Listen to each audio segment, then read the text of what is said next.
مخمل بچھا ہوا ہے، اگر آپ نہیں بیٹھیں گے تو کون آ کر کے بیٹھے گا؟ اور ان لوگوں سے بھی گزارش ہے جو بھی اپنے گھروں پر آرام فرما ہیں، ان سے گزارش ہے کہ وہ جلسے گاہ کے اندر تشریف لائیں۔ ابھی کافی جگہ خالی پڑی ہے، کافی کیا بھی بالکل پورا میدان جلسے کا خالی ہی ہے۔ الحمدللہ وحدہ والصلاة والسلام علی من لا نبی بعدہ، اما بعد۔ میرے محترم دوستو، یہ بات آپ کو بخوبی معلوم ہے کہ ہر روز جلسے اور جلوس ہوتے رہتے ہیں، لیکن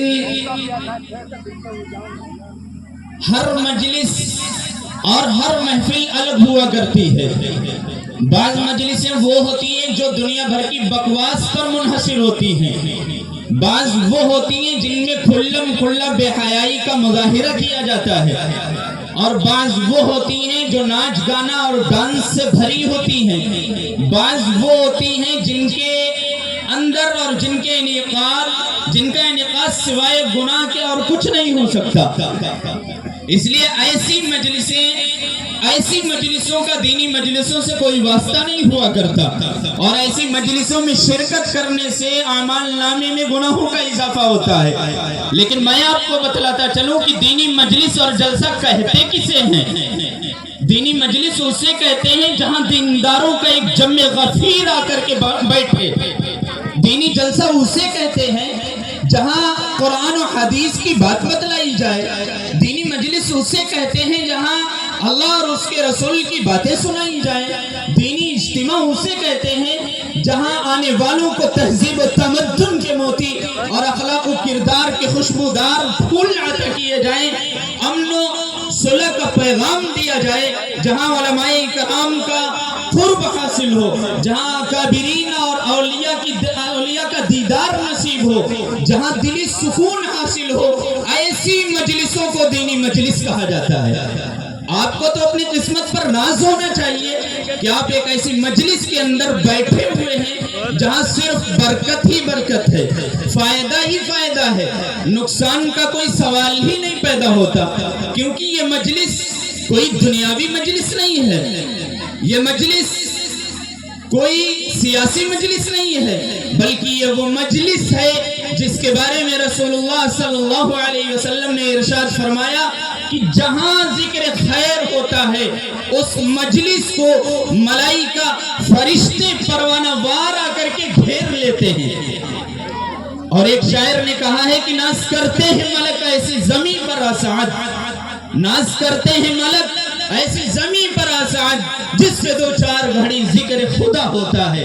اس لیے آپ حضرات سے گزارش ہے کہ آپ حضرات پرسکون ایک بہت ہی ادب و احترام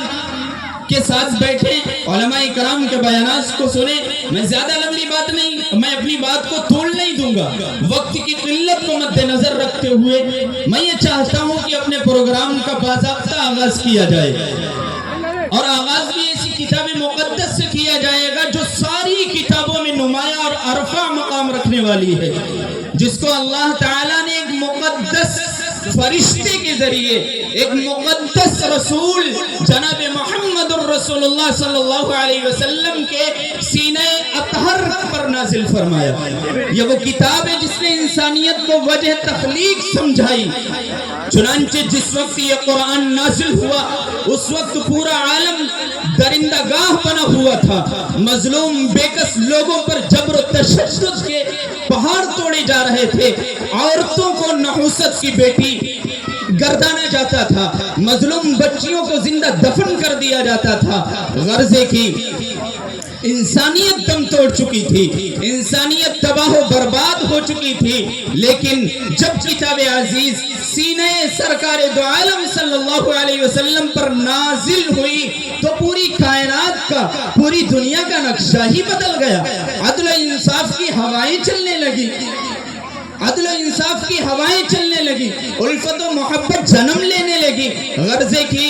وہ بد تہذیب لوگ جنہیں جینے کا سلیقہ نہیں آتا تھا، لیکن جب قرآن کریم نازل ہوا تو وہ الفت و انسانیت کا پیکر بن گئے۔ تو آئیے اسی قرآن کریم سے، اسی کتاب عزیز سے ہم اپنی مجلس کا آغاز کرنے کے لیے قاری محمد ثاقب جمراوی متعلم جامع مسجد امروہہ سے درخواست گزار ہوں کہ وہ آئیں اور تلاوت کلام اللہ سے بزم کا آغاز فرمائیں۔ میں اتنا کہنا چاہوں گا کہ سنتے سنتے نغمہ محفل بدعات کو کان بہرے ہو گئے، دل بدمزہ ہونے کو ہے، آؤ سنوائیں تمہیں ایک نغمہ مشروع بھی، بارہ جس کے لحن سے تور ہدا ہونے کو ہے۔ حیف گر تاثیر اس کی تیرے دل پر کچھ نہ ہو، کوہ جس سے خاشعاں متصدیہ ہونے کو ہے۔ میں اتنا اور کہنا چاہوں گا کہ آ چکے لوگ دیوانہ بھی باقی ہے، افتتاح در میخانہ بھی باقی ہے۔ تشریف لائیں